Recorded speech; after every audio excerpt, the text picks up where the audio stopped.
नहीं तो किसी कर मैं फोन कर चल बता सुन ना बोला कुछ मत कर बे कुछ खबर करिए वो नहीं बता ओ कहू कुछ खबर कर मोबाइल में दिखा दो घर भी चल लेके रे फार्म ले गई चल मैं कहां से चल जाना सुन सुन सुन मैं तो कहां के एक मिनट मैं कपड़ा पहन कपड़ा सुन सुन सुन कपड़ा पहन ना खोला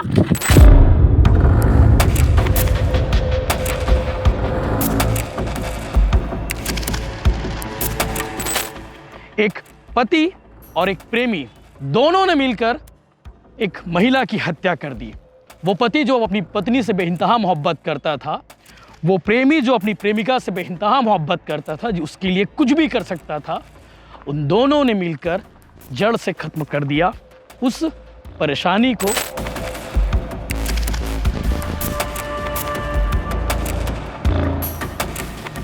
और बाकायदा इस वारदात को अंजाम देने से पहले इन दोनों ने 5 बार दृश्यम फिल्म देखी, 4 बार राजाराम साहू ने फिल्म देखी और 1 बार लुकेश साहू ने फिल्म देखी।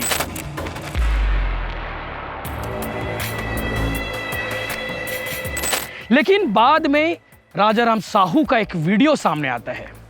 जंगल में एमएमएस बनता है इन दोनों का। जंगल में जाकर दोनों यूँ कह सकते हैं कि संबंध बना रहे होते हैं। वो वीडियो हम दिखा नहीं सकते, लेकिन 4 महीने पहले ये वीडियो वायरल हुआ था, जिसमें दोनों जंगल में जाकर बोरे बिछाकर जो संबंध बना रहे होते हैं उसका वीडियो वायरल होता है। और उस वीडियो के बाद हर इंसान की 3 तरह की दुनिया होती है। एक दुनिया वो जो उसके अंदर है, दूसरी दुनिया वो जिसके बाहर है, और तीसरी दुनिया वो जो इन दोनों के बीच अपने लिए बनाता है, जिसके लिए वो कुछ भी कर सकता है। मेरे लिए मेरी फैमिली वो दुनिया है, उसके लिए मैं कुछ भी कर सकता हूँ, किसी भी हद तक जा सकता हूँ, फिर कोई चाहे मुझे मतलबी कहे या खुद गर्ज कहे। नमस्कार, जय जोहार, जय छत्तीसगढ़। ये जो डायलॉग आपने सुना, ये दृश्यम फिल्म का डायलॉग है। अजय देवगन अपनी फैमिली के लिए कहता है, और ये डायलॉग आज इसलिए इस कहानी पर बिल्कुल फिट हो रहा है क्योंकि कवर्धा में सहसपुर लोहारा है, और सहसपुर लोहारा थाना क्षेत्र में एक ऐसा मामला सामने आया है जिसमें ये डायलॉग एकदम फिट हो रहा है। एक पति और एक प्रेमी दोनों ने मिलकर एक महिला की हत्या कर दी। वो पति जो अपनी पत्नी से बेइंतहा मोहब्बत करता था, वो प्रेमी जो अपनी प्रेमिका से बेइंतहा मोहब्बत करता था, जो उसके लिए कुछ भी कर सकता था, उन दोनों ने मिलकर जड़ से खत्म कर दिया उस परेशानी को, जिसकी वजह से वो अपना जीवन, घर बार, परेशान, सब कुछ हो चुके थे। 3 किरदार है इस कहानी में, और इस कहानी में जो 2 किरदार हैं, राजाराम साहू और लुकेश साहू, जो इस पूरे मामले में हत्या के आरोपी हैं। इन दोनों को इस हत्या के लिए कोई पछतावा नहीं है। इनका कहना है कि हमने वही किया जो हमें सही लगा। परेशान हो चुके थे, तंग आ चुके थे, ज़िंदगी खत्म हो चुकी थी, ऐसा इनको लगता था। और ये भी लगता था कि इस महिला की वजह से इनकी दुनिया बर्बाद हो चुकी है, तो दुनिया आबाद करने के लिए इस महिला को रास्ते से हटा देना सही समझा। पूरे मामले का खुलासा कवर्धा पुलिस ने कल किया है। जो महिला बीते 25 दिनों से गायब थी, उसकी लाश घानी घुटा के जंगल में मिली है। महिला की लाश जंगल में मिली। इसके अलावा कर्रा नाला बैराज में महिला का फ़ोन बरामद हुआ है, स्कूटी बरामद हुआ है, और बाकायदा इस वारदात को अंजाम देने से पहले इन दोनों ने 5 बार दृश्यम फिल्म देखी, 4 बार राजाराम साहू ने फिल्म देखी और 1 बार लुकेश साहू ने फिल्म देखी। उन्हें लगता था कि दृश्यम फिल्म जैसा किरदार अपनाएंगे तो शायद इससे बच जाएंगे। बिल्कुल बच तो रहे थे। 25 दिनों तक किसी को कोई खबर नहीं थी कि इन्होंने इतना बड़ा कांड को अंजाम दिया है। लेकिन कहते हैं ना, कानून के हाथ लंबे होते हैं, एक ना एक दिन आरोपी जरूर पकड़ में आ जाते हैं। पुलिस पूरे मामले का खुलासा करती है, जिसमें खुलासा होता है, जिसमें सामने आता है वो तथ्य जिसके बारे में सुनकर, देखकर सब सन्न रह गए। अब आपको कहानी शुरू से ले चलते हैं। लुकेश साहू कौन है, ग्वालिन बाई साहू कौन है, इसके बारे में बताते हैं। 3 बच्चों के माता पिता हैं लुकेश साहू। सब कुछ ठीक चल रहा था आज से 3 साल पहले। घर परिवार आबाद था, सब कुछ बढ़िया चल रहा था, घर में खुशी का माहौल था। लेकिन ग्वालिन बाई साहू के बारे में पता चलता है लुकेश को।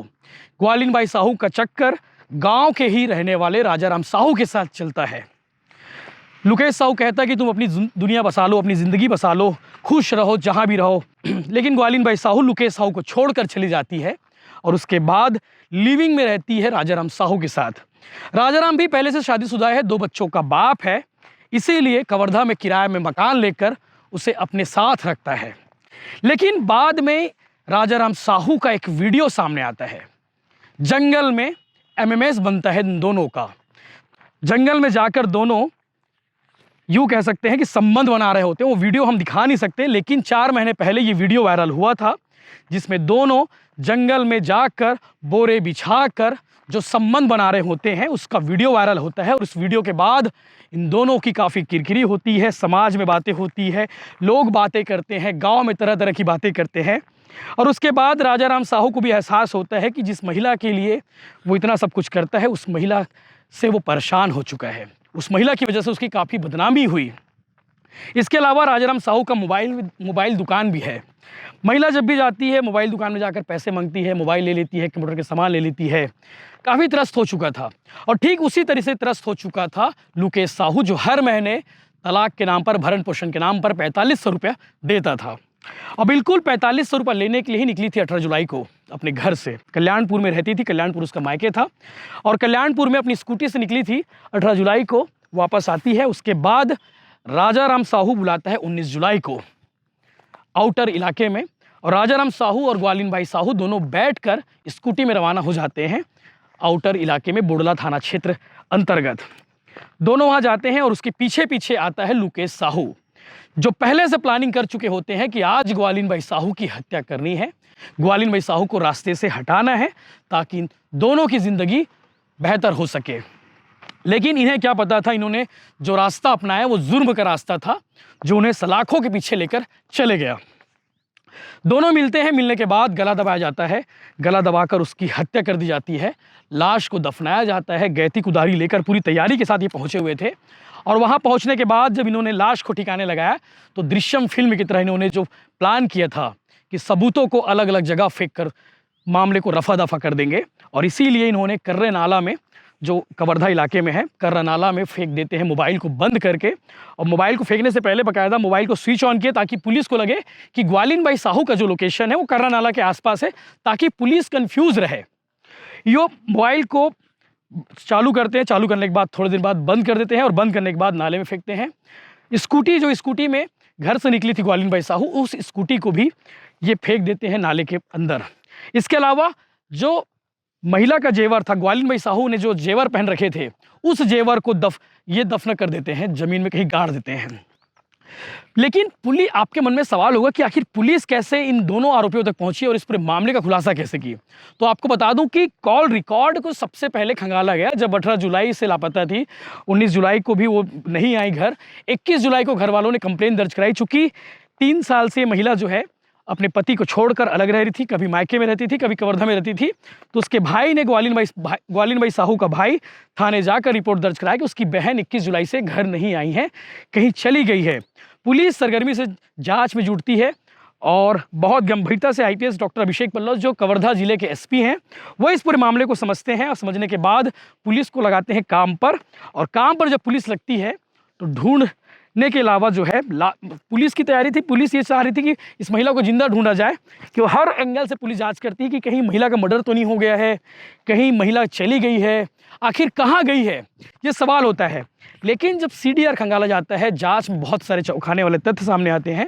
महिला की आखिरी बातचीत राजाराम साहू से हुई थी। इसके अलावा जिस जगह पर राजाराम साहू को लोकेशन था, उसी जगह पर जो है लुकेश साहू का भी लोकेशन था।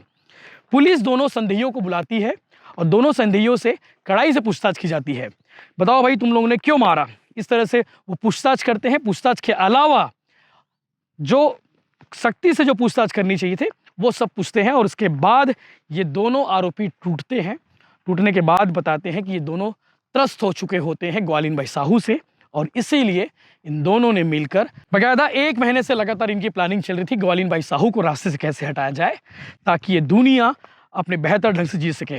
लुकेश साहू जो कि दूसरी शादी कर चुका है, उसके भी 3 बच्चे हैं। तो लुकेश साहू अपनी आगे की ज़िंदगी बेहतर ढंग से करने के लिए, अपनी बेहतर ढंग से ज़िंदगी चलाने के लिए वो चाहता था कि ग्वालिन भाई साहू को रास्ते से हटा दिया जाए। और उसी तरीके से राजाराम साहू को भी लग रहा था कि राजाराम की ग्वालिन बाई के रास्ते से हट जाने से उसकी ज़िंदगी बेहतर हो सकती है, और इसीलिए इन दोनों ने प्लान किया रास्ते से हटाने का। और उसके बाद 19 जुलाई को वो कांड कर दिया जो शायद इन्हें नहीं करना चाहिए था।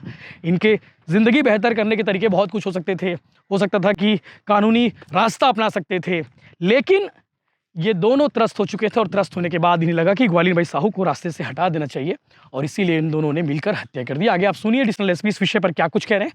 लेकिन ये कहानी दृश्यम को जैसी तो नहीं, लेकिन दृश्यम फिल्म को देखकर इन्होंने बनाई थी। इस वारदात को अंजाम देने से पहले इन्होंने बकायदा दृश्यम फिल्म देखा, 4 से 5 बार दृश्यम फिल्म देखा और बिल्कुल फिल्म में जिस तरह से सबूतों को मिटाया जाता है, सबूतों के साथ छेड़खानी की जाती है, बिल्कुल इस कहानी में भी आपको नजर आया होगा। लेकिन कानून के हाथ लंबे हैं, एक न एक दिन हर मामले का खुलासा होता है। तो इस मामले का खुलासा 25 दिन बाद कवर्धा पुलिस ने किया है।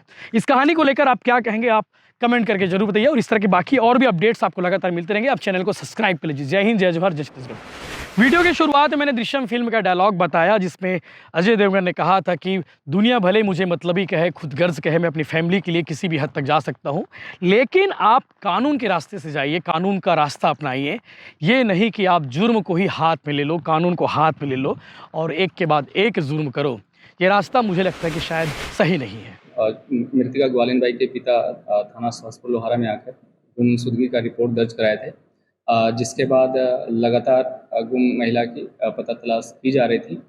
जो जिन पे संदेह था उन संदेहियों का CDR, IPDR और अन्य तकनीकी साक्ष्यों का अवलोकन किया गया, जिस पर पाया गया कि हो सकता है इनके द्वारा या तो जो महिला गुम है उसको कहीं और रखा गया है या हत्या भी कारित की जा सकती है। जिसके बाद संदेहियों को उठाकर लाया गया। 2 संदेही थे, लुकेश साहू जो कि ग्वालिन बाई का पति है और 3 वर्ष से अलग रह रहा था, और दूसरा उसका प्रेमी राजाराम, दोनों चिमागोंदी के निवासी हैं। दोनों से पूछताछ किया गया। कड़ी से पूछताछ करने पे दोनों ने हत्या कारित करना स्वीकार किया। उन्होंने बताया कि जो राजाराम है वो बिल्कुल उससे प्रताड़ित था, परेशान चल रहा था। ग्वालिन बाई राजाराम से करीब 1.5 लाख रुपए ले चुकी थी और बार बार कभी भी उसके दुकान पे आती थी। वो मोबाइल का दुकान था राजाराम का, मोबाइल ले जाती थी, कंप्यूटर का सामान कुछ ले जाती थी और परेशान करती रहती थी, जिसके कारण वो उसकी हत्या करना चाहता था। वहीं जो लुकेश है उसका पति, वो उसको भरण पोषण के लिए पर महीने जैसा उसने बताया कि 10,000 रुपया दे रहा था और उससे पैसा और एक्स्ट्रा मांग रही थी। कर्ज में आ चुका था, वो भी परेशान था। इसलिए दोनों ने मिल करके मारने का प्लान बनाया।